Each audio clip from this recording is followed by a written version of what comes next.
నిన్నటి వరకు 5 సంవత్సరాలు బాధితుల్ని పట్టించుకున్న సందర్భమే లేదు.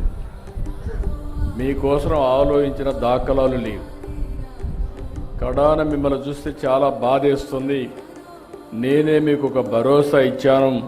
దానికి కూడా కారణం మీరు చూస్తే 7 మండలాలు తెలంగాణలో ఉండే మండలాలు విభజన జరిగిన తర్వాత మొట్టమొదటిసారిగా ప్రధానమంత్రి గారితో మాట్లాడి ఈ పోలవరం ప్రాజెక్టు పూర్తి కావాలంటే 7 మండలాలు ఆంధ్రప్రదేశ్కి ఇస్తే తప్ప సాధ్యం కాదని ఒప్పించి ఆ రోజు ఈ మండలాలు తీసుకొచ్చాం. అది నాకు ఒక నైతిక బాధ్యత అని చెప్పి కూడా నేను మీకు తెలియజేస్తున్నా. అందుకే ఎప్పుడు కూడా నేను వీలైనంత వరకు మీకు న్యాయం చేయాలి, అన్ని విధాలు ఆదుకోవాలని చెప్పి ముందుకు పోయాం. ఈరోజు కూడా ఈ ప్రభుత్వం వచ్చిన తర్వాత 828 కోట్ల రూపాయలు మీ అకౌంట్లో వేసామంటే అదే మాకుండే మీ మీద ప్రేమ, కమిట్మెంట్ అని చెప్పి కూడా నేను మీకు తెలియజేస్తున్నా. నాయకులు చాలా విషయాలు చెప్తూ ఉంటారు.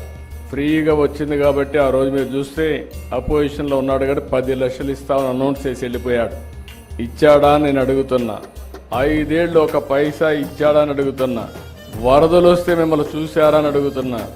మీకు వరదలు వస్తే ఎన్టీఆర్ మెమోరియల్ ట్రస్ట్ ద్వారా కాస్తో కోస్తో డబ్బులు మొబిలైజ్ చేసి ఆ రోజు నెహ్రూ కూడా ఇక్కడే ఉన్నాడు. అందరం గ్రామం తిరిగి కొంతవరకు మిమ్మల్ని ఆదుకున్న పార్టీ ప్రభుత్వం, ఆనాటి ప్రభుత్వం పార్టీ అని చెప్పి కూడా నేను మీకు తెలియజేస్తున్నా.